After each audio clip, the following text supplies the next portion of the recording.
En af de ting, som vi har ventet lidt med længsel på at stifte bekendtskab med i PowerGear, det er den nye terminal, som sidder på Fendt-traktoren. Samtidig med lanceringen af den nye 800-serie, der kom der den her skærm og en lidt mindre skærm. Den nye 800-serie, den kan fås i to forskellige udgaver, en Profi og en Profi Plus udgave. Og får man en Profi Plus udgave, så er den store skærm her standard. Og det betyder også samtidig, at traktoren er forberedt til autostyring fra fabrikken af. Køber man Profi-udgaven, jamen så har den som udgangspunkt en lidt mindre skærm som standard, men den kan godt fås med en stor skærm her. Ganske kort om skærmen, det er, at den er selvfølgelig er touchfølsom, og det er en super lækker skærm. Der er ikke noget, man skal trykke hårdt på knapperne eller noget. Det er ganske få berøring, eller ganske lille berøring, man skal røre med på skærmen. Så flytter tingene sig rundt, og så sker der noget, og det sker lynhurtigt. Det er rigtig lækkert. Men samtidig så har man fået de her knapper på herude, og det betyder egentlig, at jeg kan vælge rundt i skærmen, hvad jeg vil lave ud fra trykknapperne herude. Og jeg kan dreje på hjulet her for at ændre nogle værdier. Som udgangspunkt er det sådan, at jeg kan vælge rundt med touch, med fingeren på skærmen herinde. Men skal jeg ændre i nogle værdier på min skærm, så er jeg altså nødt til at skal bruge drejehjulet herude. Så jeg kan ikke ændre på nogle værdier med mine fingre herinde. Det skal altså foregå herude. Lidt om knapperne herude, for at give en kort introduktion til dem. Så fungerer det egentlig sådan, at man har en opsætning af hele skærmen her. Jeg kan faktisk vælge, hvilke billeder jeg vil have placeret hvor på min skærm. Som udgangspunkt så kan der sættes 2 kameraer til, og jeg kan sætte et ISOBUS ready redskab på terminalen her, som man også kan se. Og måden man egentlig gør det på, det er egentlig bare at klikke på de ting, man vil have vist på de forskellige billeder. Hvis jeg vil have vist min info, så kan jeg få det hernede. Hvis jeg vil have vist kameraet i stedet for, jamen, så klikker jeg der. Hvis jeg vil have vist info heroppe, så får jeg det sådan. De grundlæggende funktioner om traktoren vil altid blive vist heroppe, så den kan man ikke ændre på nogen måde. Vi accepterer, og så får vi et skærmbillede, der ser sådan her ud. Det bruger man knappen herude til. Knappen herude går et trin tilbage, det vil sige en menu forrige, eller en menu tilbage, ja. Og så har man en hjem-knap her, så du kommer tilbage til det originale traktorbillede. Og den sidste knap her skulle egentlig være et spørgsmålstegn, eller hvad skal man sige, en hjælpfunktion, sådan så instruktionsbogen bliver kaldt op på terminalen ud fra den funktion, hvis jeg er i tvivl om nogle ting. Lige præcis på det her eksemplar, der mangler der lidt af softwaren, så hjælpfunktionen er altså ikke aktiv her endnu. Over til højre i skærmbilledet, der har jeg nogle punkter, og de punkter er stort set de samme som på den gamle Fendt Vario-terminal.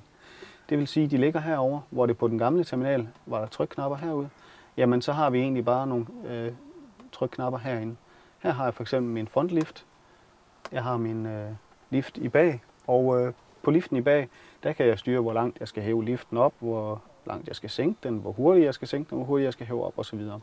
Og jeg kan faktisk lave min lift dobbeltvirkende, det vil sige, at jeg kan sætte liften til at trykke, bare ved at klikke på den her. Og så kan jeg egentlig styre, hvor meget tryk liften skal ligge på. Går vi ud af den her menu og går ind i den næste menu, så kommer vi ind i alt, der handler om hydraulikken. Og det er sådan, at jeg kan klikke, hvad jeg vil skifte på her. Og det er egentlig, hvad skal man sige, flowet på olieudtagen. Og der er det, jeg skal bruge knappen her for at ændre i mine værdier. Jeg kan ikke gøre det andre steder end her på selve knappen. Men når man lige får det lært, så er det egentlig også okay. Og jeg kan jo i princippet styre min skærm fra de her knapper, i stedet for, hvis jeg vil det. Men her inde i terminalen, der kan jeg altså vælge, at jeg kan prioritere mine ventiler. Jeg kan sætte timer på. Og jeg har sågar en rigtig, rigtig spændende funktion herinde, hvor jeg faktisk kan styre, hvilke funktioner jeg vil have på min kørehåndtag og mit joystick. Hvis jeg vil vælge, i stedet for at have mit grønne udtag på en knap op på joystick, jamen så kan jeg bare vælge det røde udtag. Så får jeg det røde udtag lagt op her, så har jeg det så begge steder, men jeg kan altid bare gå ind og skifte og vælge og sige, at jeg vil have et andet udtag lagt ind i min knap på kørehåndtaget. Det samme kan jeg gøre på mit lille joystick hernede, og det er egentlig bare super, super smart, fordi får jeg sat mine slanger forkert i herude bagpå, jamen så kan jeg bare bytte rundt på knapperne og funktionerne stort set, som jeg vil have dem.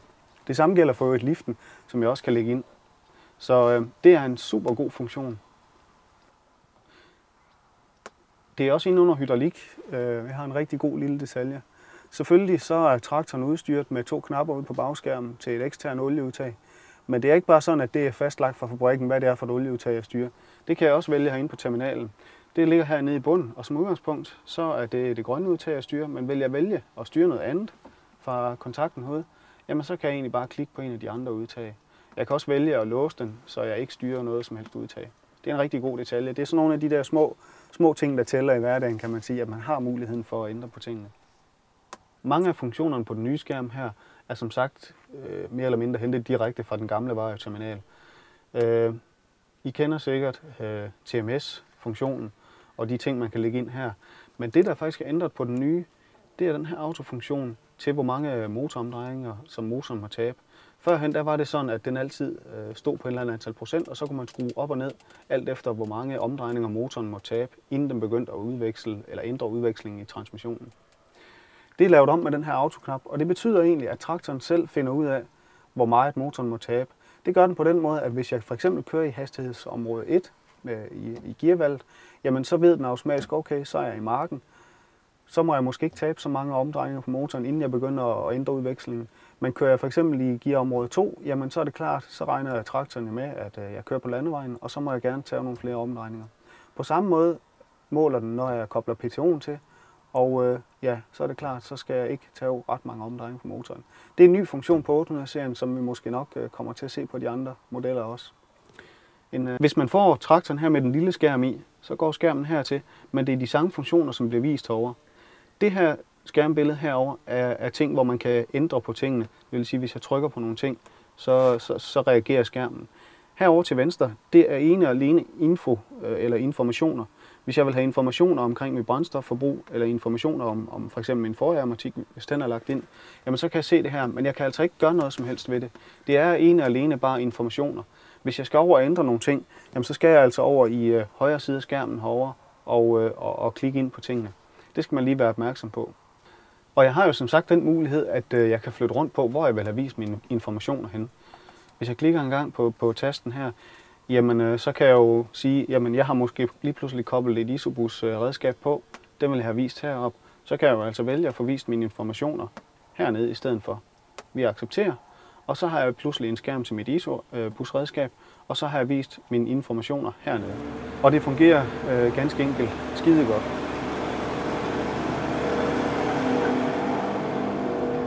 Et af de ting, der fungerer rigtig godt på 5-traktoren her, det er forautomatikken. I modsætning til mange andre modeller og mærker osv., så kan det her faktisk lade sig gøre og programmeres ind, så man får noget ud af det, og man også kan finde ud af det. Det er tit et af de store problemer at få det lavet enkelt nok. Men til dels på grund af den store skærm her, og så også til dels på grund af mulighederne, symbolerne her, så kan det faktisk lade sig gøre, og altså, så er det noget, man kan bruge til noget virkelig. Det er sådan, at jeg kan jo hele tiden få set over i min infoscreen, der kan jeg hele tiden få set min forautomatik, og jeg kan lægge forskellige forautomatikker ind i de her 2 knapper på joysticket. Som udgangspunkt, når jeg kører pløjer her, så har jeg min go-knap. Den bruger jeg, når jeg sænker ploven. Det vil sige, at jeg sænker ploven ned, lidt under det normale, og når jeg kører lidt, så hæver den det igen. Samtidig så har jeg et olieudtag til at køre i flydestilling, som er landhjul hen i bag. Og sidst men ikke mindst, så slår jeg tempomaten til en forudindstillet hastighed på her 9 km/t. Alle de her ting, dem har jeg tastet ind på distance, det vil sige, at tingene sker efter en distance. Men jeg kunne lige så godt sætte sekunder ind, så tingene kører via tid. Eller jeg kunne også godt lave det sådan, at jeg vil klikke hver gang traktoren skulle udføre en af funktionerne. De her ting, dem kan jeg frit gå ind og vælge offline, eller når jeg holder stille. Så jeg kan egentlig gå ind og lave min forautomatik, inden jeg starter, og så bare finjustere den, når jeg kører. Hvis jeg går ind i et offline, så har jeg mine funktioner herinde, og der kan jeg smide mine funktioner ud. Jeg kan bytte rundt på nogle funktioner, og jeg kan sætte ekstra funktioner ind. Hvis jeg for eksempel vil have en ekstra funktion ind efter min tempomat af den ene eller den anden årsag, så trykker jeg her, så kommer der en ekstra funktion, og så kan jeg egentlig gå ind og vælge, hvad vil jeg gøre? Skal det være noget med liften herhenne? Jamen så vælger jeg her, og så kan jeg taste de ting ind, som jeg nu vil have gjort aktiv. Det fungerer skide godt.